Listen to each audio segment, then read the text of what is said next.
that go to prison in our families and that we love. So why are you up here, And man? don't forget about Because raising you bulldaggers and your and son dykes are and the premier of all homos. Black people. So why are you even hanging out with us thugs? That's the question. Ma'am, I just happened to turn on YouTube and you Why were are you here. hanging out with us thugs? Ma'am, you should be spending more time with your children. Why are you? It's 3:30 in the morning. My child's asleep. Why are you hanging out with thugs at 4 in the morning? You sure he's asleep in prison? Why are you hanging out with thugs at 4 o'clock in the morning? Where is your son right now, Michi? Is he in prison? My son is in the room next door sleeping. No, you have another son that's in prison. Sleeping. My other son is at his home sleeping, man. Why are you worried Ma'am, about he family? prison home or Why group you, home? how many times you gonna say that? Yes, we Why know don't you my son go is and in talk to prison. whoever made you upset, Like, ma'am? fucking no, my son is in Michi made prison me upset. She's again. always on here talking shit. There's no way She possible always for on here me to talking make you shit upset. about Again, somebody man. that's trying to do something for Again, themselves. we're all thugs. Trying to build a We're all platform, Wait, hold and she's on, trying to Auntie. tear it Auntie, I don't down. understand. Wait, hold on, Auntie. I just want to We say this all real got fast. all these She family came in over prison. here. Why are And you she got Wait, such a fucking big Auntie, wait, mouth. hold The on. Let one me that's in say the car something. with the dude Yeah, in the that's me, uniform, bitch. Yes, I'm in the car with my low, and we in McDonald's LA, bitch. uniform. You ain't gonna never come here anyway. Yeah, I Ba got a ba big ba mouth. ba And it's ba. funny that I'm you came not a over here man. to defend Earn Your Leisure, which are black men, but you're dissing her son, my nigga, my man that's at work right now, her son But that she got started it. systemized. No, but why are you over here defending Earn Your Leisure, which are black men, but you're still dissing black men? I started it. Are you in kindergarten, ma'am? You came No, up. but yeah, you said something You about my came up family on first. this platform and started disrespecting me the first 2 sentences that came out your mouth.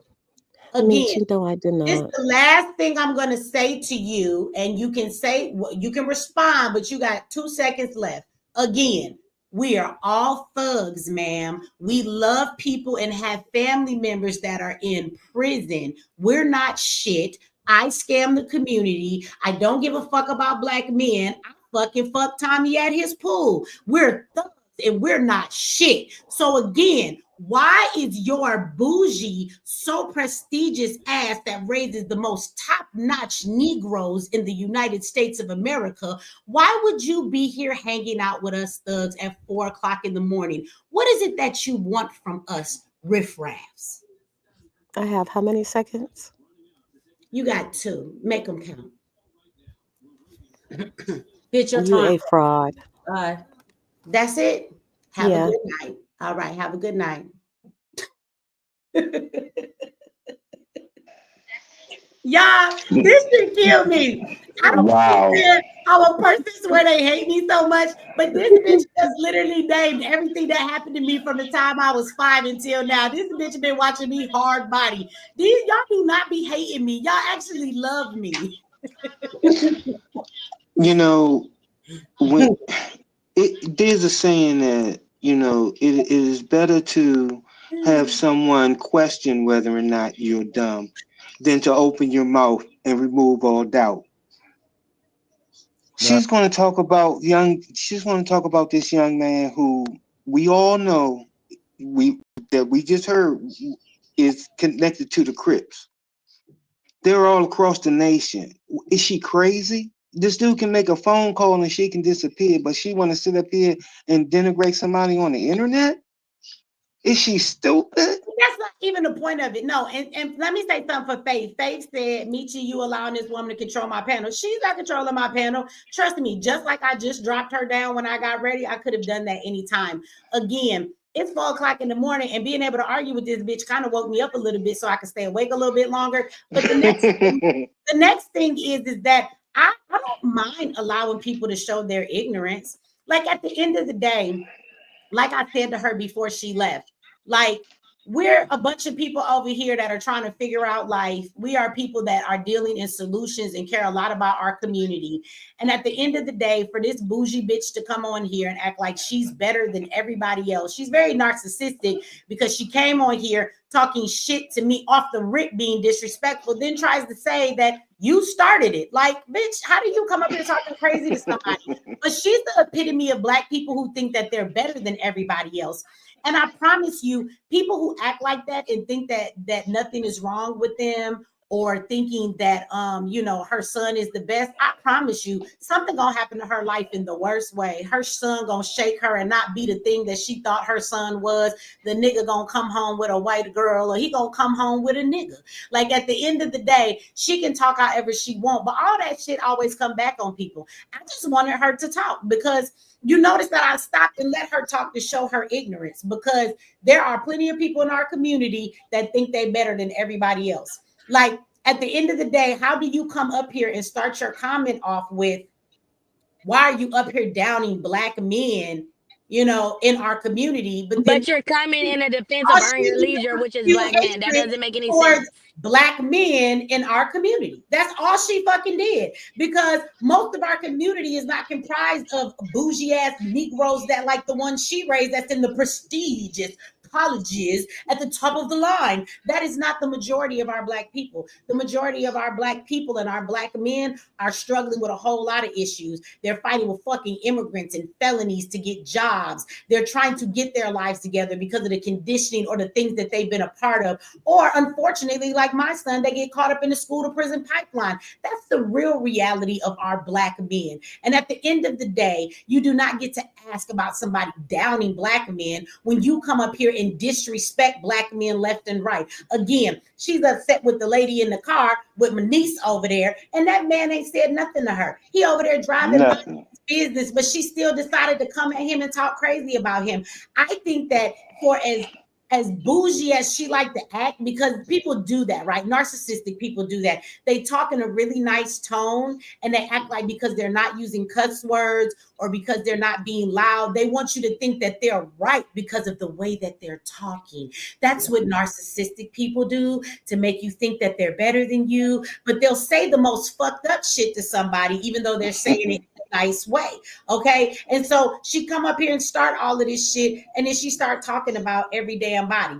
Again, she thinks she better than folks. So I don't know what she's talking about, because most of the Black men in our community are not like Earn Your Leisure. They're like that man that she's riding around in the car with over there. So at the end of the day, I just wanted y'all to see the trifling side of people. Like, I don't mind to let people show their ass, bitch. You could come up here and show your whole ass. It's 4:00. You woke us up. Shit, we was at like 818 people. We went up like 50 new viewers. They wanted to hear that shit. Let her talk so she can show her ignorance and her stupidity. The next thing is that she obviously has been watching me since I was on Fly Nubian Queen. So she has been watching me. Oh yeah. Oh yeah. Because that situation she brought up about my daughter, she told it wrong, because I have never jumped on a kid with my daughter. That was not the story. And that happened when I was back on Fly Nubian Queen when I talked about that. So again, you've been following me from day one, which means you know that I support the Black community and I support a lot of Black men. That means you also know that when I used to do shows with Tommy, you also know that me and Tommy used to get into fights every fucking other show because I did not agree with the shit he was saying, even though me and him were friends. We would go live, Miss Watchman, you said, yup, so you must have been around at that time. Anybody that ever watched me and Tommy shows we did together on his platform knows me and that nigga would get into it probably every other motherfucking show. So no, Michi was not actually up here supporting what Tommy said. I would actually argue with his ass about it, and then we'll fall out and people be like, oh, Tommy and Michi not friends no more, because that's how much we will fall the fuck out because I didn't agree with him. So again, I thought y'all hated each other. I swear to God, I thought y'all literally hated each other. She was gonna watch all of that, but still come up here and give that false ass perspective. She has watched everything. So I want y'all to pay attention to people in your life like that. She has watched everything that I have done, but she still did not want to admit to the positive things that she knows is true. She turned around situations and made them a lie just for her to feel better about what she was saying. And it's 4:00 in this morning, and this bitch is sick, but she on my panel just so that she can talk to me. But Michi, it goes back to what we had spoken about earlier in this conversation when we talked about people who didn't want to recognize the truth, that no matter how much you tell them or show them the truth, that they refuse to believe the matrix that they've been living in is a lie. She's the perfect example of that. She is. Because the bitch been watching me because she said, well, you be promoting Trump. That was recently. So damn, bitch, you have been subscribed. You are a hard body subscriber. I want to thank you because you still watching. Thank you for being such a good supporter. No, fuck that bitch, because you never even supported Trump. All you did was state facts about what Trump did, Kamala did, and Biden did. That's all you did. You never supported you. Hold on, because she been up here watching Bitch, you watch them commercials. I'm gonna get paid off every commercial your ass watch waiting to get up on this platform. I want to thank you for all the commercials you watch every time you watch my videos. I want to thank you for jumping every time you get a notification and they tell you meet you live. I want to thank you for your hatred towards me being so hard that you show up every day like a work job, bitch, just to watch what I'm doing. Thank you. Thank you very much. I appreciate the support from your hating ass. Oh, people do hate watch. That's for real. My haters watch me harder than the people I love. Shit. You got We need our own every fan video I base, got to, man. and I promise you she got a free subscription to MX Network. She probably watched the reruns. Me too. Me too. Yeah. I have a question. It has nothing to do with what we're talking about like right now, but I've had this question about ICE. Okay. This is Biden, when Biden had this same team, because I didn't hear that that Trump dismantled ICE and put in his new people to do it, right? So for 4 years, ICE has been catching and releasing, and we're using the same ICE that's catching and releasing and saying, okay, we're going to use them during Trump era without cleaning out house first, just using the same people that were catching and releasing that became close friends. While they were catching and releasing, they got to talk to these people and became friends with the immigrants. Okay. I just want to know, if you're not cleaning house, you're using the same people to say that, and we're supposed to believe that they're going to do the job well, but they were already not doing it well for the last 2 years. The way that ICE, the way that they're doing is really not ICE. So it's the laws based on how they work. And so they did address that, because out of, I want to say, don't quote me on this, y'all, but I think it's like out of 20,000 immigrants that they've caught, they have released 450 of them. And the reason they've released those 450 is because they have medical issues, or they did have an appointment to get a green card and they weren't completely in the situation as the others. Now, for those that have been committing crimes and have criminal records, they've been deporting them, actually. So some of them they sent back to Colombia. So they are sending some off. And today or yesterday, y'all, it was only 10 of them.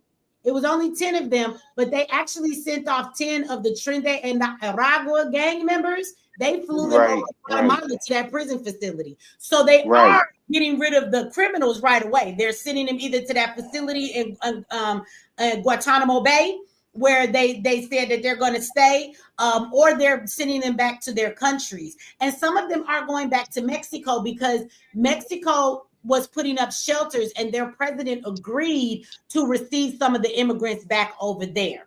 So when they were catching them and releasing them before, that was really based on the law, not necessarily that's what ICE was doing. That was just the law back then. So the press secretary did mention that, and she said that out of the 20-something thousand people that they've caught, they have released about 450, but those that were released are not criminals.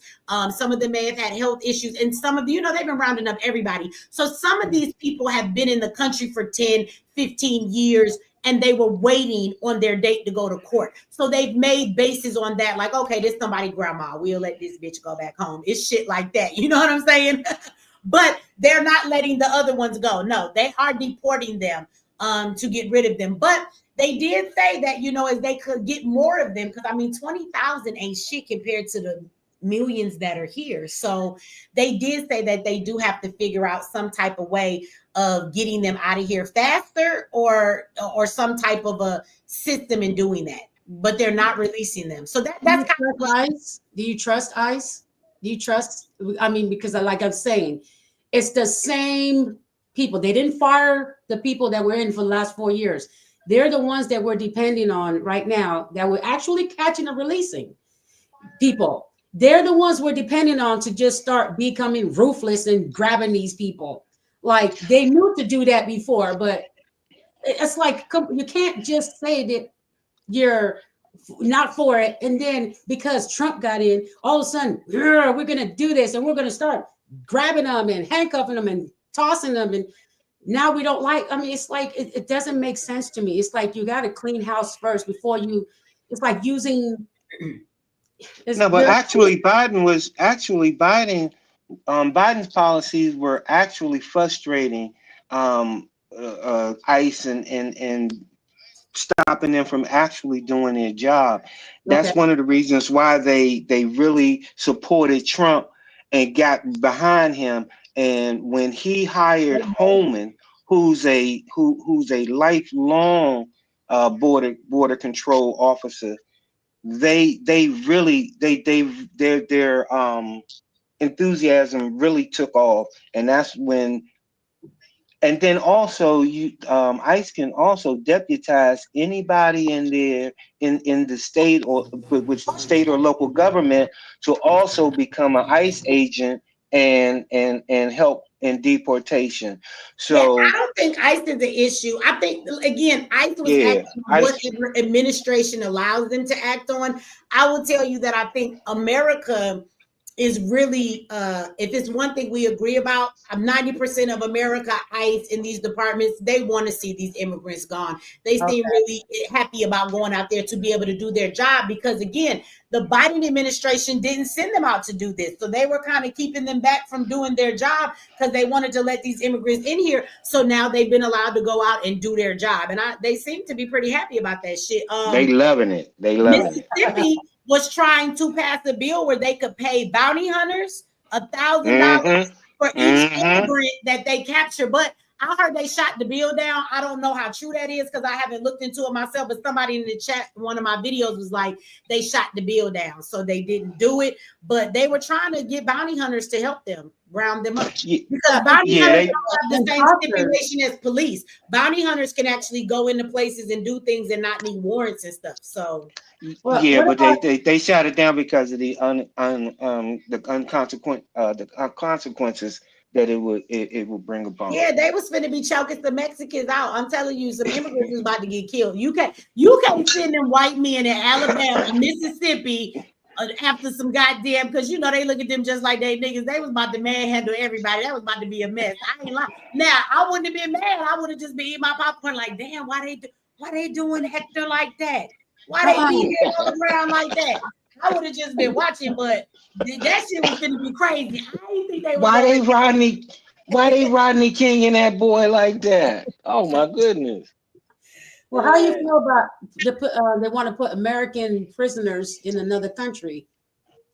I did hear about that, and that's crazy. And I think that is some bullshit. I would tell you that that is something I definitely do not agree with at all. I don't think that it will happen because it's one thing for the immigrants to be taken over there because they're not citizens, right? So the citizens, the immigrants, and they're not talking about all immigrants. They're talking about like the Trinidad, those gang members. You know, they got kicked out of Venezuela because they were in the prisons. They actually took over the prison. They sent like 10,000 officers in there to fight with them, and they could not do anything to these guys. So they gladly kicked them out the country and let them go.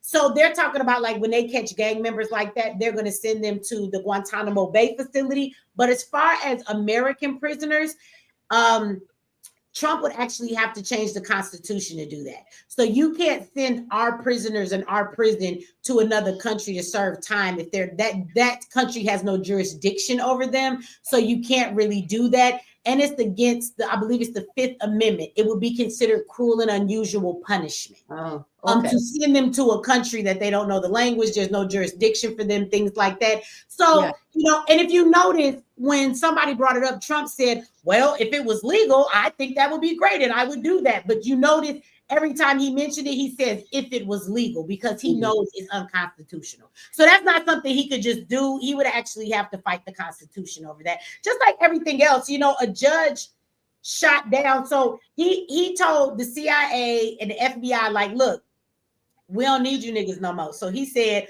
we're going to buy you out. By a certain day, you need to tell me, we'll give you 8 months to pay and you go on about your business. If not, we just going to fire you and you ain't going to get nothing. Well, a judge stopped that and said that you cannot buy out or kick out, you know, all of the all of the CIA and FBI. You can't just do that way. So they actually put a halt on his actions, but he's still going after them. So again, the Supreme Court and judges are coming after Trump left and right, everything he's trying to do. And with all the stuff he's trying to implement, I doubt if sending our prisoners is even something they're thinking about right now. Also remember, our people being in prisons is the prison industrial complex. They build billions of dollars of products every single year for this country for free. They fight fires in California and other places. They clean up trash on the side of the road. Like, prisoners do all of that work. Also, facilities get paid for every prisoner that they have in those cells.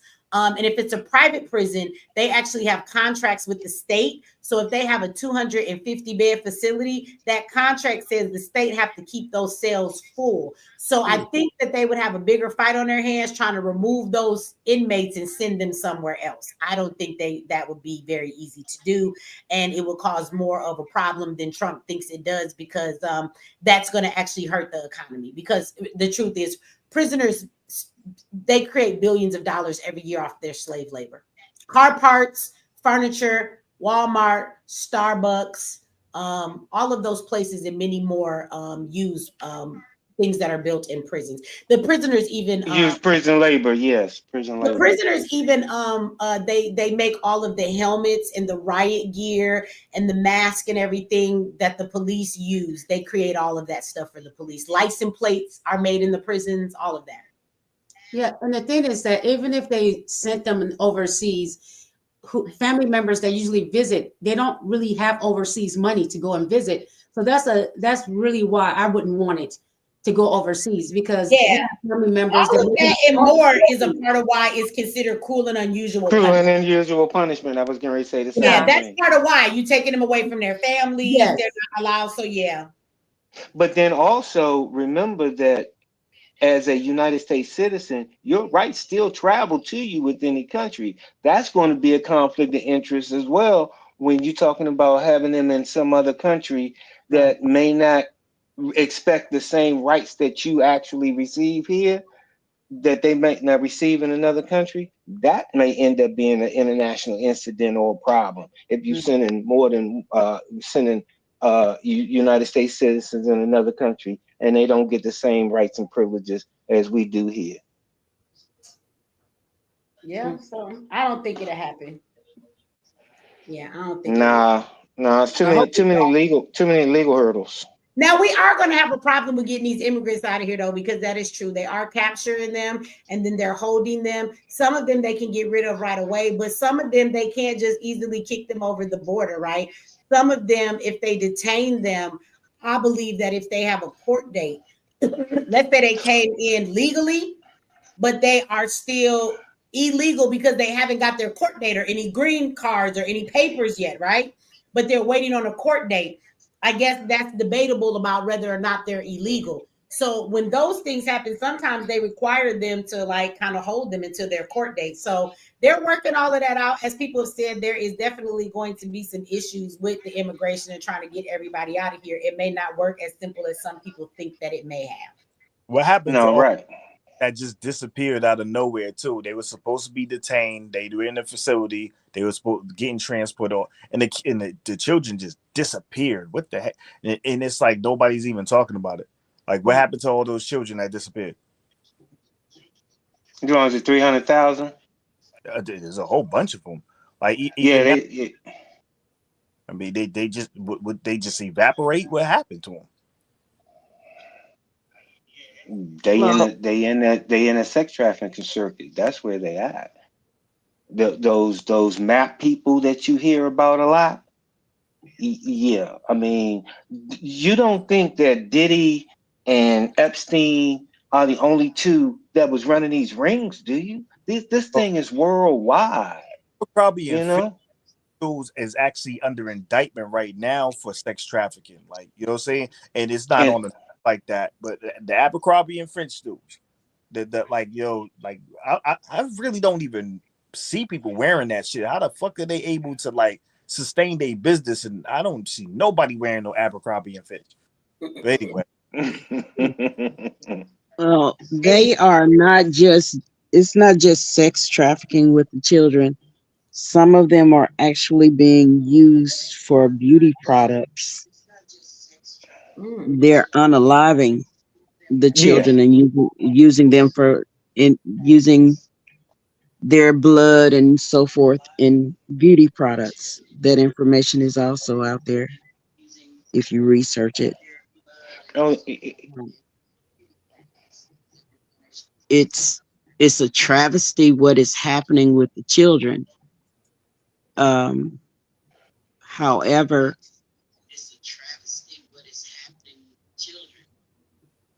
where is that feedback coming from? Somebody, let me see. Okay, go ahead. Somebody talk. Let me see. Go ahead, Miss White. It's a travesty what is happening with the children. However, that doesn't stop the efforts for the deportations or the need to deport those who came here illegally, especially those who are involved in criminal activity. The one thing that works in the favor is once they discovered that it was almost time for Trump to take office, a lot of them went ahead and took themselves back to Mexico. They crossed the border on their own. I heard though that there, in spite of what's going on, that there's a bunch of people at the border saying that they ain't going nowhere because they want to come through. That's what I heard. Any of y'all heard that? And Miss Watchman, did you hear anything about I could have swore I heard Tom Homan say this about a week ago. He said that in these raids that they've been doing in the first couple of weeks, that they have already found 300 missing children, which immigrant children they considered missing. They didn't know where they were. They found them, over 300 of them. That's true. Yes, I've heard that. That's true. I have heard that.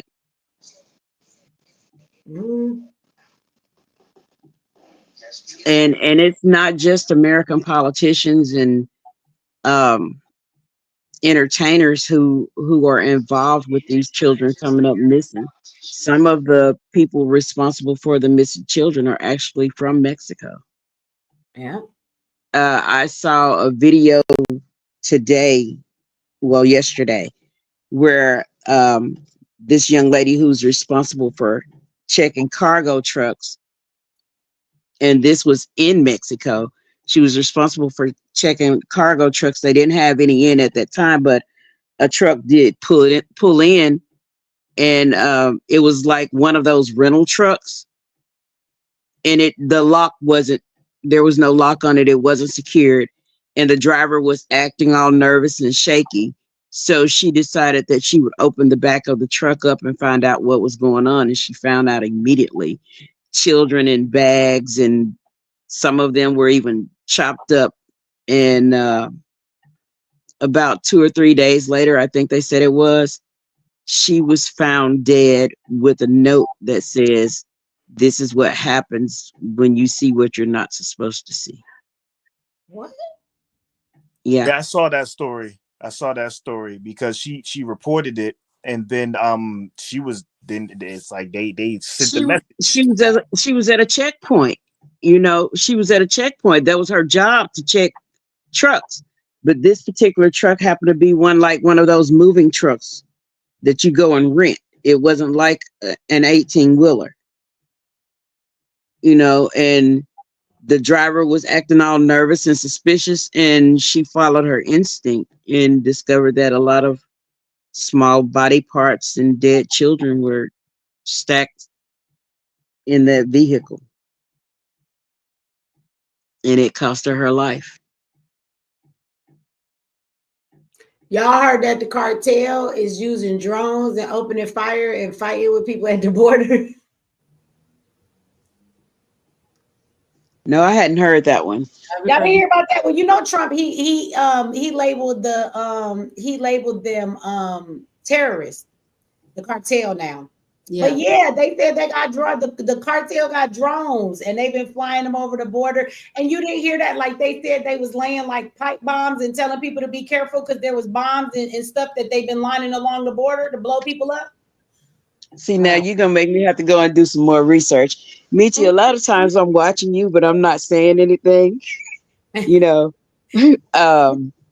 Let's see, I But gotta I go get research all the way too, because I be hearing some stuff. I don't be, I don't listen to the news every day. But I yeah, get my news. I get my news from you, Pascal, and Queen Amadea, and Shakur.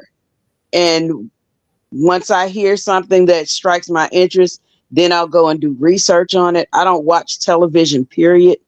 I haven't seen the news since 2020, September of 2020. You know, um, if I'm checking out a news story, I'm going online to to find that information out and to pull up the news station and see what they're saying. And then I'm doing other research and seeing what everybody else is sharing about it, because you don't always get the full truth from the news. No, but yeah, Um, You don't I get heard no something truth. about it. So they said, I know they said they got drones. The cartel is flying drones at the border. It was about a week or so back. They said that they was warning people to be careful at the border because there was bombs that they found laid along the border that could blow up on people.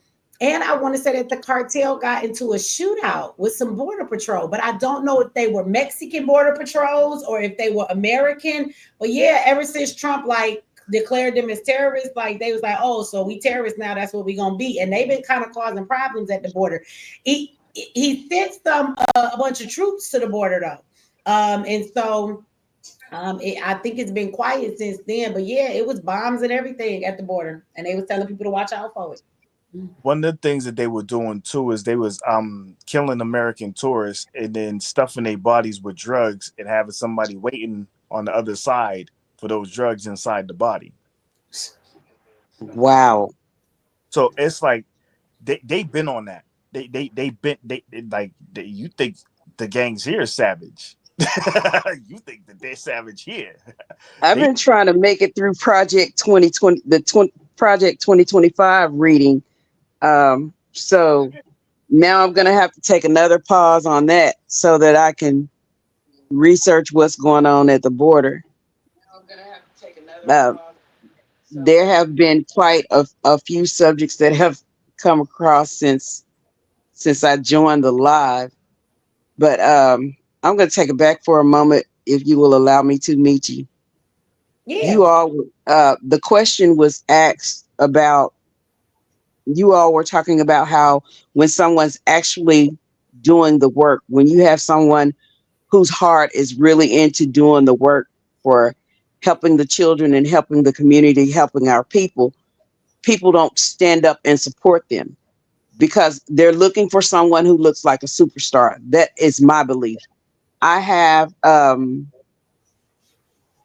something that I've been trying to get done for, my goodness, probably about 30 years now. And it would help. It starts with the children. And I call it COOL. And what COOL stands for is Children of Our Love. And the focus wasn't just going to be on helping them with their schoolwork, but we have a lot of children in our communities who are raised by children who were raised by children who were raised by children. And that creates a big problem in our communities because children raising children, they don't know anything about being parents. They're trying to be their children's friends. In a lot of cases, they are being their children's friends. Okay. So what I wanted to do with Children of Our Love, and I was trying to get a board together to help me with everything I would need to get it up and running and off the ground. I wanted to have housing, and the housing would be for like those children who get into arguments with their parents, or the parents are about to abuse them, or they're about to do something stupid. They join Children of Our Love. And if there's some type of tension in the house, then you give, instead of that child running away or you putting that child out, that child is allowed to come to Children of Our Love, where there are caring, loving adults who will watch over them and not harm them, allow them to rest for the night or a couple of days, find out what the child side is, find out what the parent side is, have counselors where the parent talks to a counselor, the child talks to a counselor. You bring the two together and you bring about about a resolution for whatever the problem is that caused that child to not be at home, be it for a day or a couple of weeks. That would also keep the child out of the system. But it would also be a place where they could come and get help with their schooling. If the parents are going to work or where have you, it would have activities that the children would be able to do and participate in, and the parents would always know where their child was. It would be a safe haven, so to speak. You understand what I'm saying? You have to tap into the domestic violence community because that already exists. You can get grants to. What I'm talking about, it doesn't exist, and I didn't want the white man's hand in it. Period. And I'm going to tell you why. Because Children of Our Love was going to be about us, for us, and our children. It was something that I wanted to put together to help our children. Like with Q School, if he don't make it, if he make it about other people, then he will get more support. So I get what you're saying. Before exactly, like and be about us, like they don't got no funds for that. Exactly. Sound like you could have got some funds from the USAID for that. I mean, it was going to everybody else. Right? They give away 15 million for condoms. They surely got some money for the babies. Yeah. I mean, when if you're you knew doing how to something file. positive, when you're doing something positive to help us, that helps to unify us, to uplift us, and see ourselves in a better light, you're not going to get the support that you're looking for, because the goal of the U.S. government continues to be divide and conquer. Anytime they see us coming together in unity, they throw something else out there, or they look for something in your past, and it could have been 20, 30 years ago, something that you finally bounced back from, repented of, and took the right road finally, and they'll go back and they'll dig that up to throw it out there to the public, just to create a greater division, so that you're not successful in bringing the people together. That gives you greater validity that you have actually done something and trying to redeem yourself by doing something positive rather than continuing on that path. Exactly. Write a book and then use that revenue to fund yourself. And that's one of the things that like real they'll say, get your own funding. That's what it is. Learn how to write grants and like, make sure that you're doing your paperwork correctly and you good. I need somebody to write grants with me. And what we have to do is, Well, let me what we know, have because to my do is, cousin, when she we lives in find an Las Vegas and she organization, writes grants. Your cousin write grants?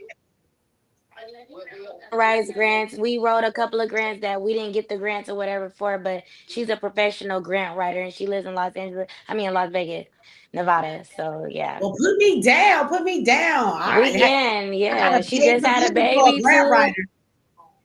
She just had her first son too. So yeah, she's the shit, whatever. So yeah.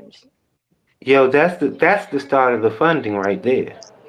And the key is to actually have, like, you can do the same service and service multiple different groups that need service doing the same thing. So you can go for a grant for people, like, you know what I'm saying? Like, say you have a basketball court and you only have 5 people that's gonna do basketball, but it's at your facility.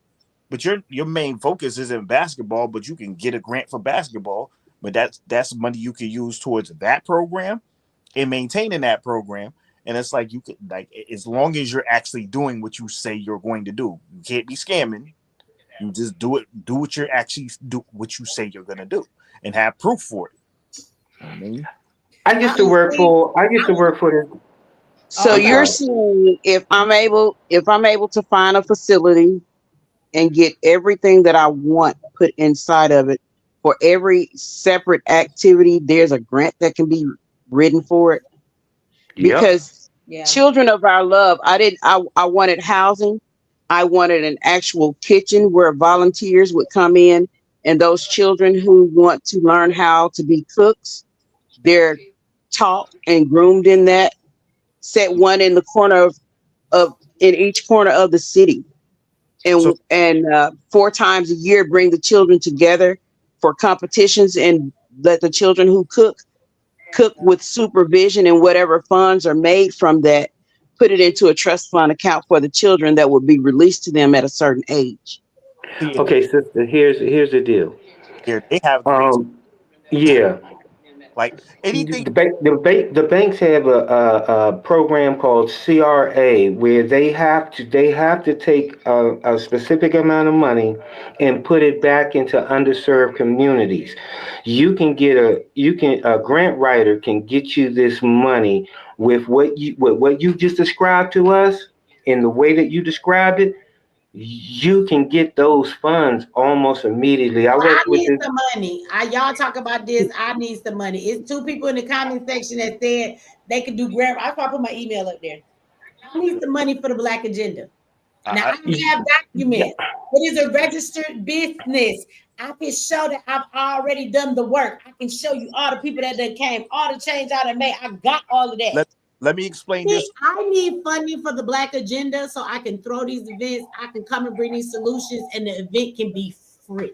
You do not even have to be a not-for-profit to receive grants. No, I know. Exactly. I'm a business. I need Exactly. a business grant. I am the Black Agenda is a business. We're not a 501c3, but I've been funding it this whole time myself or off ticket sales. I really would like some funds, and we've been in operation long enough that I can show all the events I've done, how many people show up, so I can actually show the progress that I've made on my own without any assistance. But I would love for somebody to help me with that. I say that all the time. So I put my email up there for all of y'all people that if y'all write grants and y'all can help with this, then y'all need to please email me. Low sis that came to the event, she was a sister that writes grants. Tap into like we need to actually send people to school in order to do that.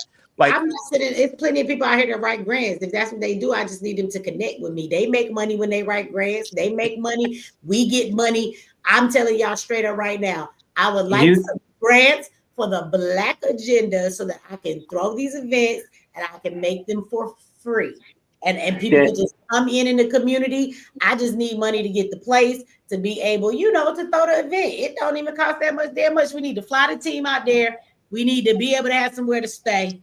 And we need to be able to rent the event hall. That's it. And that's all. And then I can travel and do the Black agenda and I can have all of those events for free. That's how I would like to do it instead of selling tickets to the community. And I don't want to always have to come out of my pocket to do it because, it'd be a lot. I'm gonna say this, like everybody's affected by domestic violence, and domestic violence have people that like are really caked up. I'm gonna just put it that way. And they will anonymously fund you, and you wouldn't even know where it came from just because you were speaking out about it's an issue that nobody is not affected by. So it's like real deals, like because I was in this field, but saying being a straight man in the field is kind of like hard because like people look at, you know what I'm saying? Like I'm trying to tell you, it's within that industry, it's a whole other thing going on within there too. I think they recruiting for a certain agenda, but I'm gonna leave that at that. But shout out to Faith. I want to say thanks. Faith been putting a couple comments up there. People was talking, so I just been putting them in the box. But shout out to you for all the super chats. Thank you. Yeah, but real deal, like DV is a big thing, and it's like if you can actually like have some prevention thing, you can actually have meetings for the abusers themselves. You can hire some the counselors to go over there and give them classes. It's something to like be like if they are court ordered to do like anger management or something like that, and you have a facility, they can go over there to the facility. They can have their anger management class and stuff like that, and they will fund you for all of these things. Look, my young lady in California, she should know this person, John Bryant. After the Rodney King riots, he started a nonprofit called Operation Hope. I worked for it in Washington, D.C. They provided housing for low and income folks, where we helped to build their credit, get them the funding, and then go toward home ownership. Taught the kids, and this was my favorite, workforce development, where we taught them how to do interviews, do the computer resumes, and the whole 9 yards. And he started all this from an idea of when he went to the riots, he saw where those who didn't own their homes, all that was burned down. But the people who had owned their homes took care of their homes and protected their homes. He said, this is how you get out of poverty, through home ownership. That's how he started his. And he got all his funding.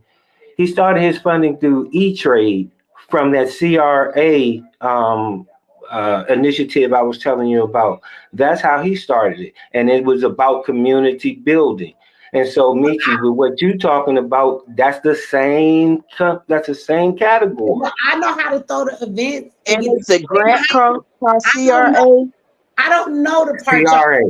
So if Yeah. y'all know that stuff, y'all need to reach out to me so we can collab. See, that's that community coming together shit, and we can make it happen. I also want to know too, like as the Black Agenda, part of what we do is we bring all different type of solutions, right? And so we help a variety of people in the community, whether it's schooling, survival, all of these different things. So if I was to able to get funding or grants to help the community, could I then give a portion of that to Ziax as a way of supporting them? Is that a way to get funds to him as far as schooling?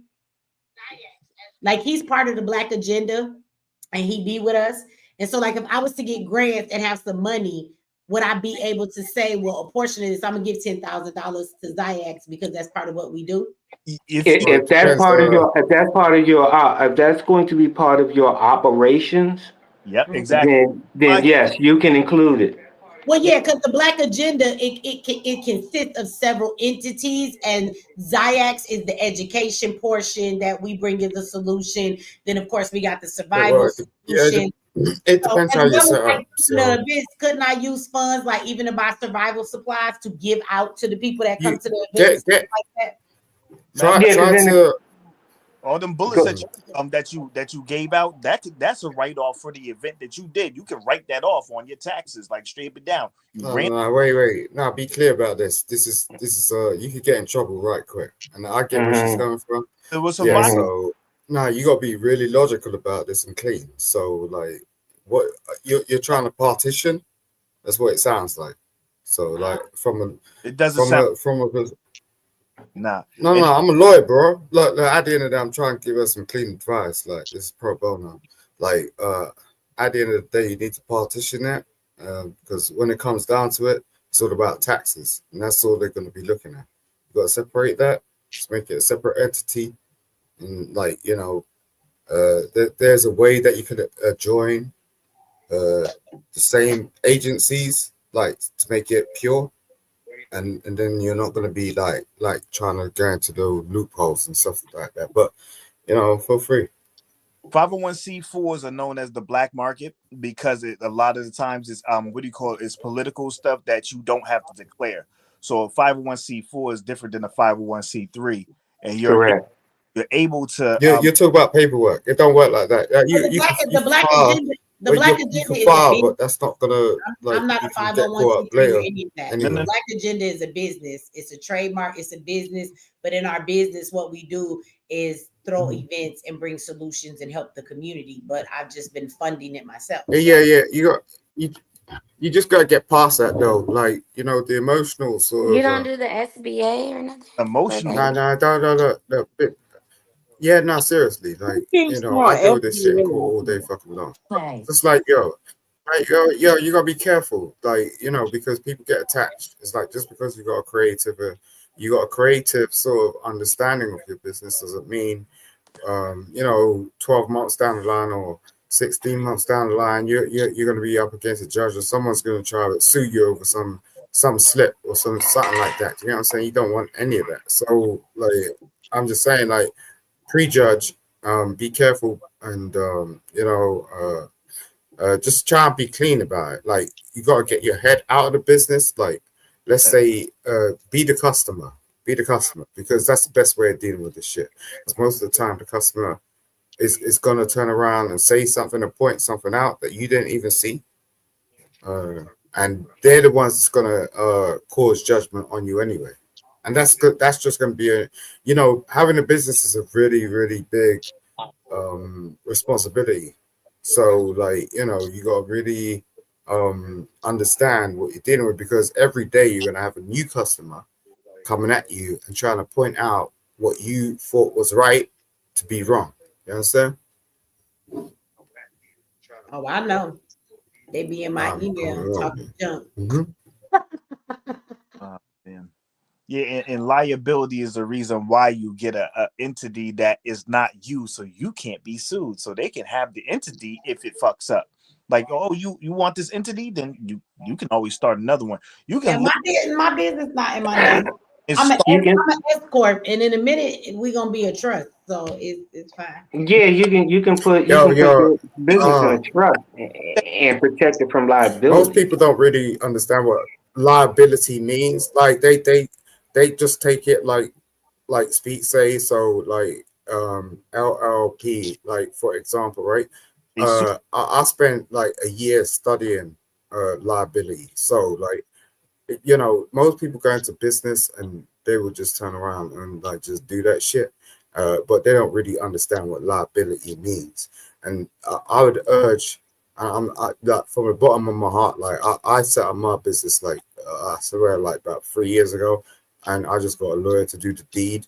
And you know, we was talking about leases and like ground level, like just traveling, like what goes on around what you're doing. You know, I mean, it's kind of easy to just turn around and go, yeah, I'm going to be an entrepreneur and all that sort of stuff. But at the end of the day, you really got to check shit. Like, and that is a big deal. Most of the time, like, people don't even understand what company means. You have to write your own contracts. 16, where we set this. Now, company is a big deal. Like, I know, like, in this day and age, that, and I see so many people just falling. And I want everyone to be proud and stuff, and that's why I'm being what I got to beat. You get what I'm saying? Because I need to check this shit. I'll be right back, for y'all. real. Now I'm gonna get your copy. Yeah. That I'm telling you, bro. There's some booming I want us to be the greatest. You know what I'm saying? And I see all this shit popping up, and everyone getting ripped off. We hear these stories like on TikTok. You know, like everyone just doing their thing. Like, oh, you know, it's there's a level, right? So there's a level where you can like turn around and go, yeah, I'm gonna get my own thing. But if you want to run a company, understand what company means. Company was set up by company. That meant like, so there was like a bunch of entrepreneurs. This ain't no Elon Musk like thing. There was a bunch of entrepreneurs that ran the world. That's how that shit came about. So when we're just walking around and going, okay, I'm going to set up a company, be careful about what you're doing, and be careful who you're shaking hands with. Be careful, like, who you're about to do your own life with, because it's serious. That's why you write. This is why people take us as a joke. But before you you know what I mean? A mission statement, you have to have a purpose, you have to have a goal, you have to have who you're serving. It's like, and the thing is, like, take a class. Like sometimes you might even have a business student you could pay. It's not no, you can't just simply take a class. This is the thing.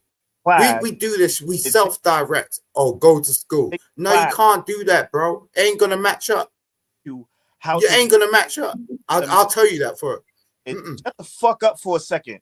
What world are we living in? Who directed you to say that? Now wait a sec.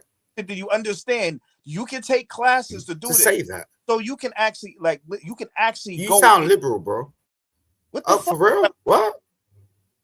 Yo, what? Bro. So wait a second. Well, tell me what businesses you built.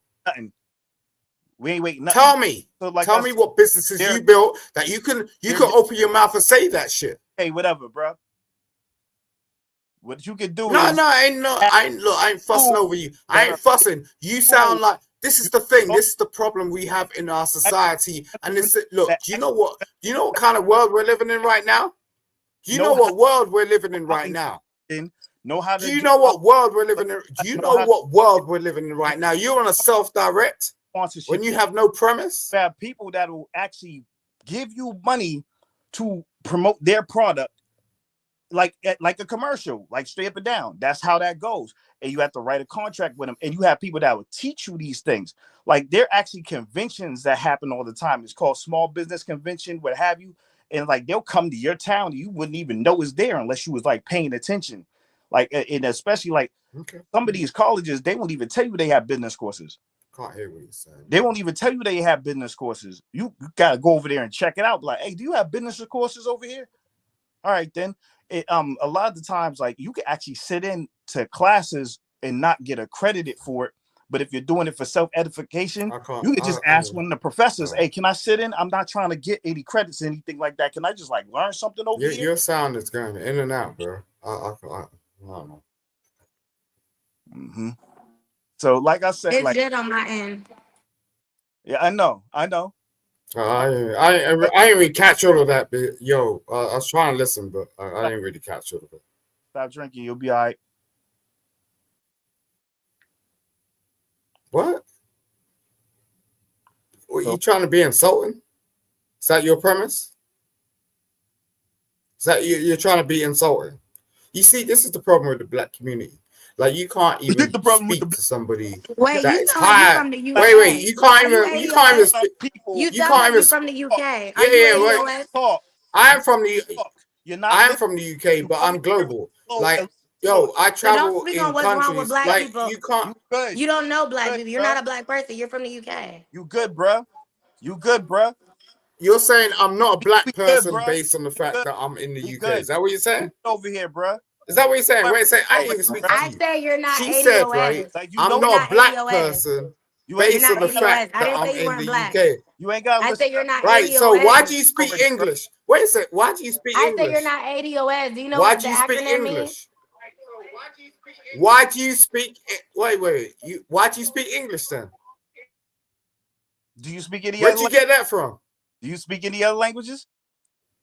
Yeah, I speak I speak 5 languages, and most certainly you're not going to understand if I do speak 3 of them. Do you understand? Right? Like, where are you coming from with this? Polyglot, right? You need to calm down. You need to calm down because Being you're in a state of emergency. Calm, cuz. You don't even you don't even know it. You don't know it, bro. I'm calm. You need to calm down. If you you trying to be smart, right now, like, and that's cool. But look, yesterday left you. Yesterday, out because there's nothing you can do about it. You know what I'm saying? Move on, bro. What are you? You're just trying to be egotistical. You're trying to be in your feelings. This ain't about feelings. Do you actually understand the state that you're in? Can you walk around? Wait a sec. How much does it cost for a loaf of bread in your country? How much does it cost? How much does it cost? Now, get some basic shit in your brain. Like, you don't have children, right? When was the last time you held a child in your arms? When was the last time? In the language, you have to hear the When language. was the last time you held a child in your arm? You just want to be on the internet trying to be something. Like, I ain't doing this with you. Do you know what I mean? I ain't here to go up. When was the last time? Give me some premise. Let me understand. Let me understand what you're talking about. When was the last time you held a child in your arms, apart from being on the internet and running your damn mouth? When was the last time you gave a child some milk? Like ran some hot water, changed some nappies. When was the last time you did that? Like, you want to just run your mouth like you don't know what it's like. Just calm. It's okay. When was the last time you put a roof over a child's, premise? When was the last time you done that shit? For real. Shout out to Edith. There are so many men out here just doing some stupid. We have to be being careful. stupid and running their damn mouth. They don't even know. They don't Why know. is They y'all- don't know how to take What care of is y'all kids. arguing? What is y'all problem? Listen. Don't y'all get along in Jesus' name, goddamn. Because he just needs to let us know that we need to be careful. No, I'm exposing this fool. At the end of the day, like, he can't even tell me the last I don't time even know he why had y'all a arguing. child What is going in his on? arms. It's okay, bro. When is the last time? When is the last time, bro?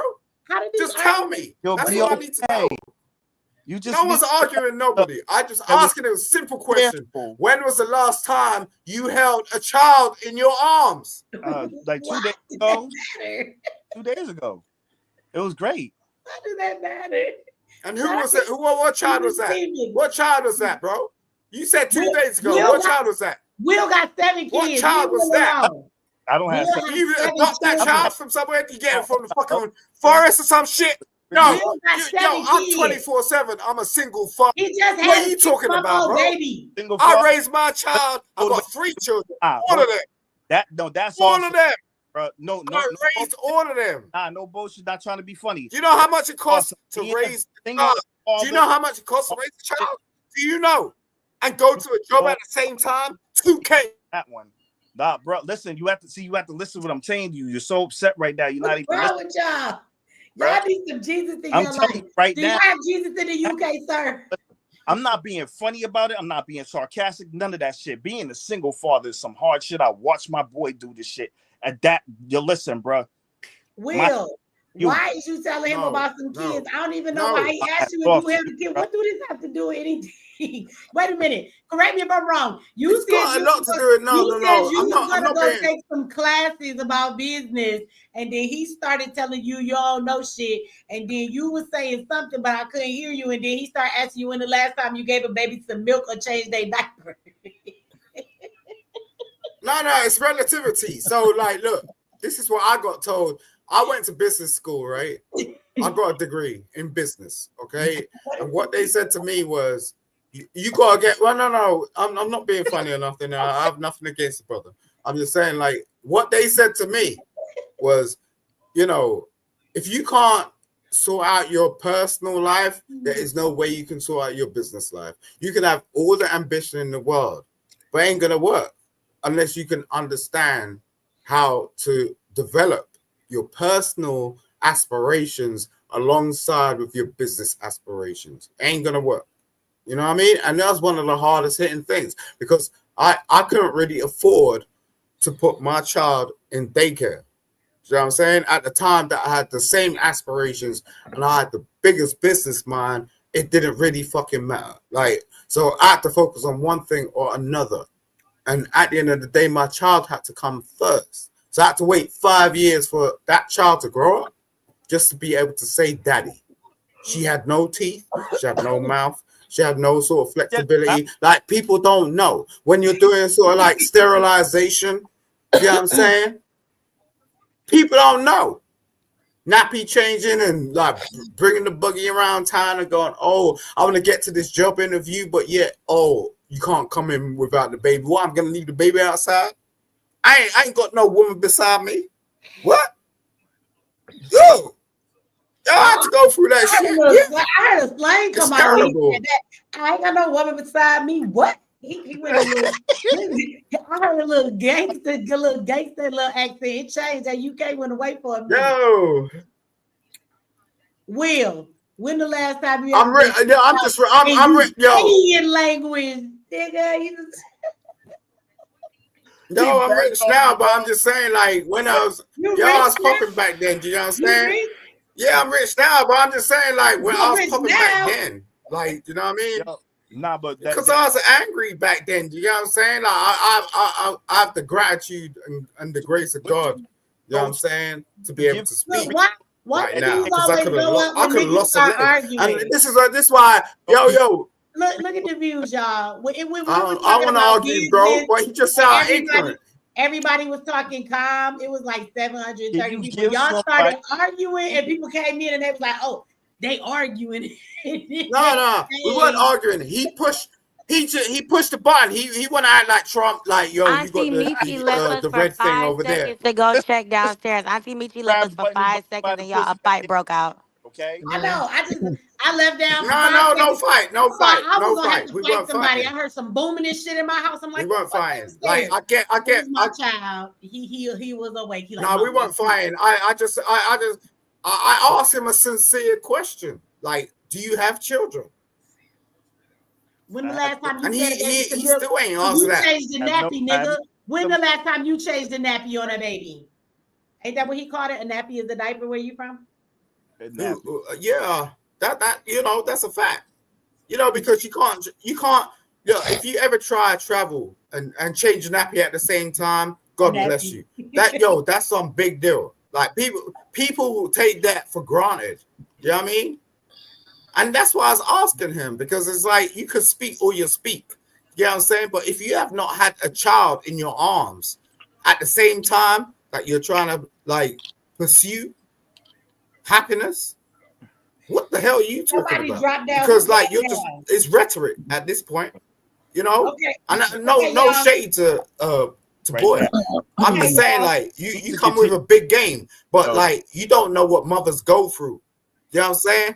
Like mothers go through shit, like real shit that you're just taking for granted. You being the You know single, what I mean? you being the single father, big thing. That's like something that, like, I don't know outside. how we got the kids and changing diapers from talking about dick. I'm still lost, and I'm usually smart, but I'm lost right now. Hey, Queen, how you doing? I'm lost. I'm done. All right, look. Okay. Look. Hello, Listen, we got you know somebody. how Wait a much minute. it costs? Do you know? You know We the got economy. somebody. We got somebody new who came up. I'm gonna let her speak her piece. Hold on, y'all, for real. Go ahead, sis. Okay, am I gonna be attacked? You know, because I want to speak. No, go ahead. Go ahead. You might get asked last time you changed the nappy and gave a baby some the milk. the nappy But stuff. other than that, I think you good. I think you good. Well, first, you know, I'm gonna always show you respect, my queen. Basically, what I wanted to say is this is a classic example of what I was talking about the other day on your channel. We can disagree, but there's a way of disagreeing and still showing respect. And then the other part, because I'm going to speak, because now it broke down to Black Americans and then our folks across the pond. And there's an energy of I'm better than you and all. And then that's where the great divide come in. Because trust and believe, if you were over here in America and you got pulled over by the cops, you would be a nigga. That's how they look at us. And like I got some biracial grandchildren, and I told my grandchildren, the world not gonna treat you biracial, you Black and all. We don't need all this, because what I was hearing, whoever was speaking, because I'm starting a business, and the information, I wanted to hear it, but all this personal stuff don't even matter. And then I heard the Queen speaking, because she said she puts on events and this would help her. So we need to get the damn information, because what she needed was, she didn't need all the other extra stuff. If somebody could write the proposal, she could put on the damn event. I don't like all this disrespect. Good Lord. We need to have productive conversations. And then after we have productive conversations, then we can do all the bullshit down the road. Because the Queen was really speaking on something. She does a lot. I've been listening to her for years. This is the first time I just really use my voice and everything. But it saddened me to hear somebody's character get assassinated and talking to somebody drunk and sideways and thinking they better, and you Americans and y'all talking rubbish and all of that. This shit ain't productive. I don't even like speaking like this, but the Queen was trying to get some information to herself. And this don't make no sense where she step away and then she's stepping in 10 tons of shit and stuff. We should be able to conduct ourselves in such a way, if she step away, her channel ain't attacked. Because something could be said crazy on the channel and they'll take her shit down. We need her. She's successful in business. And I'm not fussing at anybody. Well, I am fussing at one person in particular, but I see they're not here. But I just didn't like the sheer disrespect at the end of the day, my queen. Yeah, because I was trying to get the information. Shit. And look, I want to say to the person who left this comment, bye, you can leave. They say, and I'm gone, because the host doesn't have the common sense to end this argument. But for the others in the chat, peep game on what they do every time. Learn how to clean house and move on. I want to say to you, sir, your mom is a bitch, okay? I want to say that to him because, motherfucker, I've been up here for 7 hours. I'm tired. And I stepped away because I heard some noise downstairs in my house. I come back, there's an argument. I don't even know what the fuck is going on, okay? And Will is laughing, and we're laughing about the shit that he's saying, and that she doesn't have enough common sense to stop this argument. I'm gonna let people say whatever the fuck they want to say. And for a moment, it was funny. And I'm not finna try and argue and talk over people. I am very tired right now. My brain is not working. I've been here for 7 hours and 9 seconds in this motherfucker. Okay. So why she ain't got enough common sense to stop this? But get the fuck off my page. All right. That's all I want to say. Like at the end of the day, stop the arguing for what? I'm letting people say what they got to say. If you ever watch my shows, we're coming to an end. We've been in here 7 hours. It is 5 o'clock in the morning where I am right now, and I'm getting ready to take my ass to bed. Okay.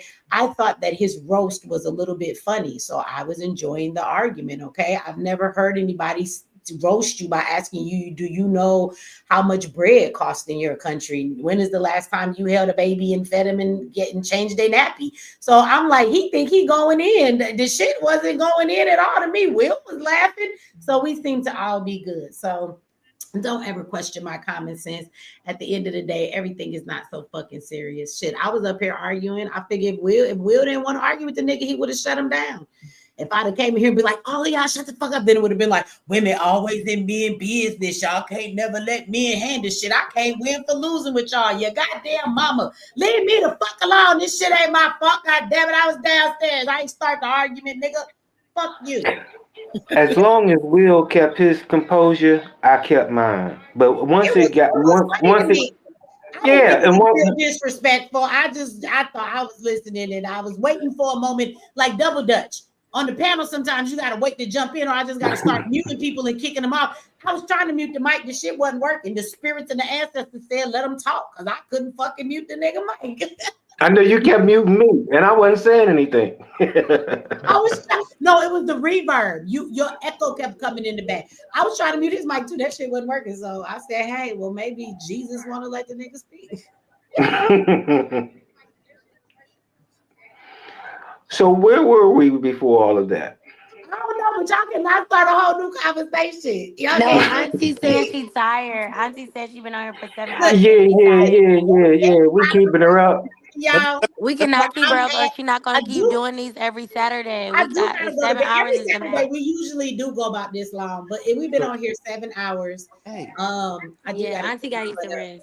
I gotta get I'm some sleep. I teach boot camp tomorrow, so I got a class. I gotta teach. No, So, you need to get your rest.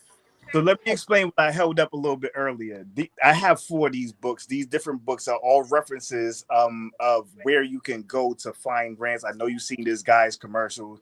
Free money for everybody. Free money for everybody. I'll turn to a random page right now, and it says over 25,000 arc welding and engineer design scholars.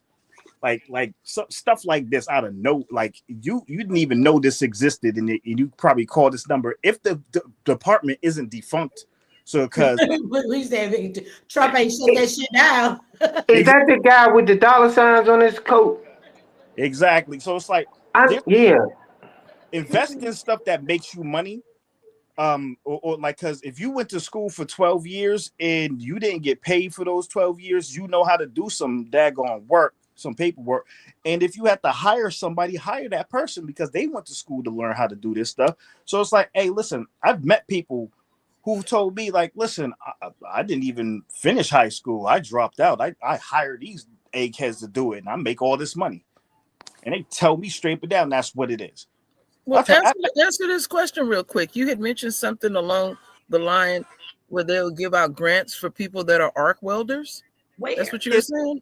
Oh, arc welding. I don't even know what page that was.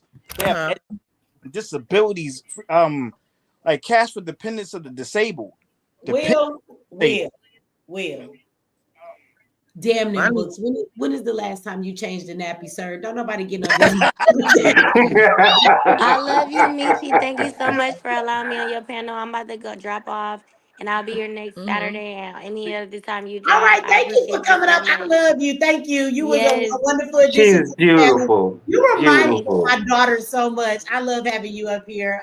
Thank shout you, out to you and to your Yeah, man. she remind me of my granddaughter. Y'all have a really blessed week, and y'all have a wonderful time. No arguing, love on each other, be happy. I hope a whole lot of money finds y'all this week. Some miracles. I don't know, go buy a lottery ticket or some shit y'all might win.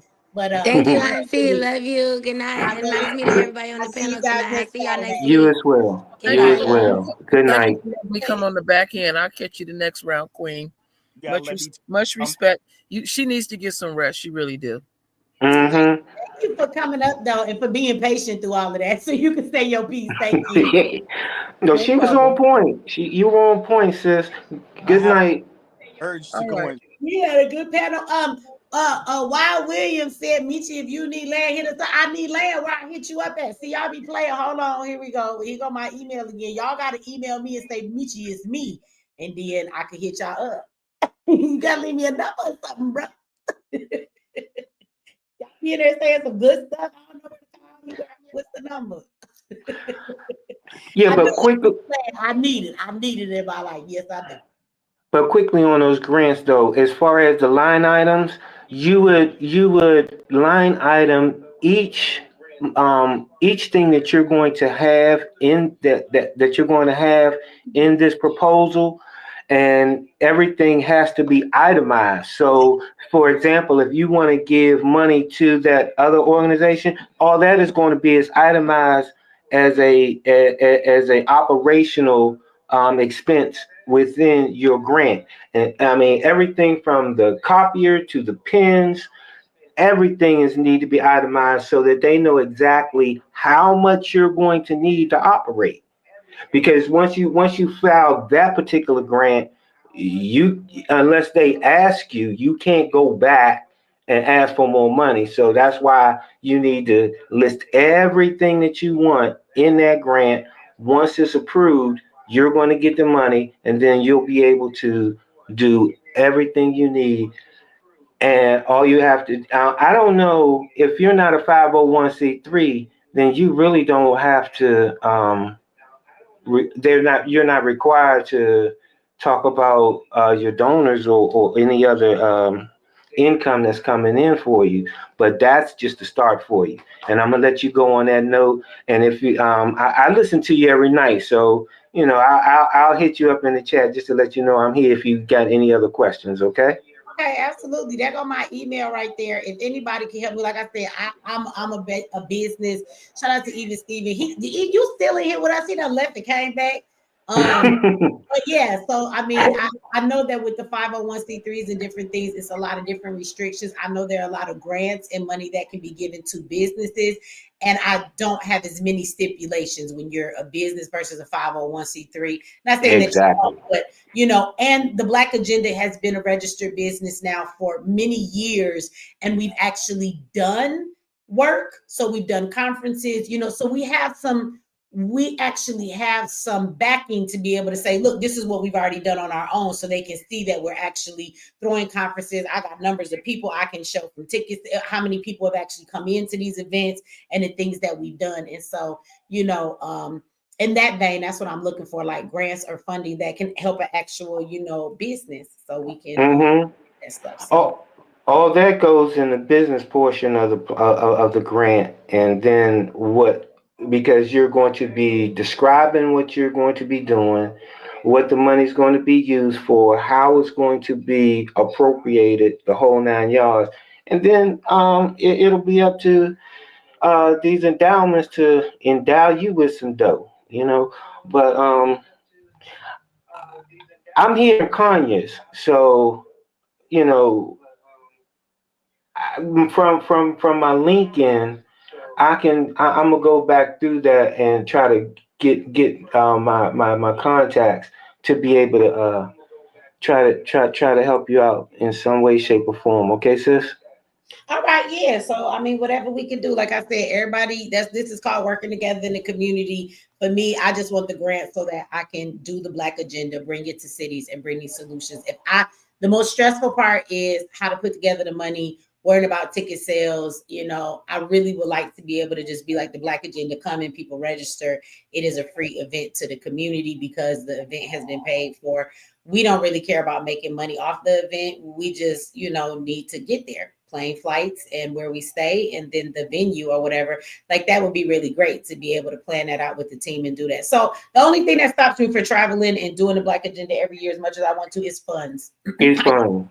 I usually Exactly. come out. I mean, we make it happen with ticket sales, but every event I've come out of my own pocket. And yeah, I don't want to keep paying out my pocket for stuff. True. Yeah, I I got other shit truly I gotta do. understand. I got the network. I got so many businesses. I come out my pocket to go and travel. So shout out to everybody on MX Network that stuck with us all night long. Like shout out to y'all that's still over here. And for the people that gave, thank you everybody that did the super chats and stuff. But like even with MX Network, like we travel to go get our series for the unjust. I probably spent $15,000 just to go and get these people's stories, to have to travel, have to stay, and then film everything and stuff like that. And that's not even including, that's just the travel. That wasn't including, after the couple of months of traveling, what it takes for me to get editing done and put the shows together. I've been doing the editing myself, which really surprised me doing it, because that's not my forte, but I'm making it happen. So, so yeah, stuff just costs money, and I could do more if I had the funds, because if it's all on my back or taxing the people, everybody just don't always have it. It's a lot of people want to subscribe to MX Network, but they like, Michi, I don't got the $12.99. It's people that, want to come to the Black Agenda, but they can't afford the ticket. But without the ticket price, I can't pay for the venue. So, if I could just get some more funds, it would allow me to just be able to move around and do more for the community. That's all. So that's what I'm trying to do. So if anybody got any ideas, y'all do grants, y'all got any of that stuff, please hit me up. We can, hop on a Zoom and we can, brainstorm and figure out how we get this stuff done so we can make it happen. And, and even like, even Stephen put up there, even in coming to a city, even if there's people want to help, however we get it done. If you like, look, Michi, if you got everybody plane ticket, you know what I'm saying? My friend got the venue, you know what I'm saying? We could use their venue. I already said it's good. Like, we can make it happen. Either we get the money or we get the things we need. And if y'all have the place for us to come and throw the event and y'all can make that happen, money only buy what we need. If you could give me what the money will give me instead, like the place to throw the event, then I don't need the money for that. You see what I'm saying? So one way or another, let's make this shit happen. Y'all help me and I'll do my part. Y'all do your part. We can make it happen together as the community. So anyway, y'all. All right, sis. All right. I'll talk to you later. Good night. Good night, Right. Will. Good night. Peace. Okay. Peace.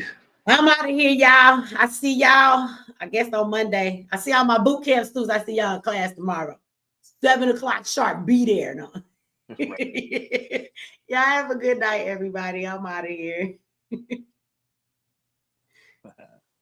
All right.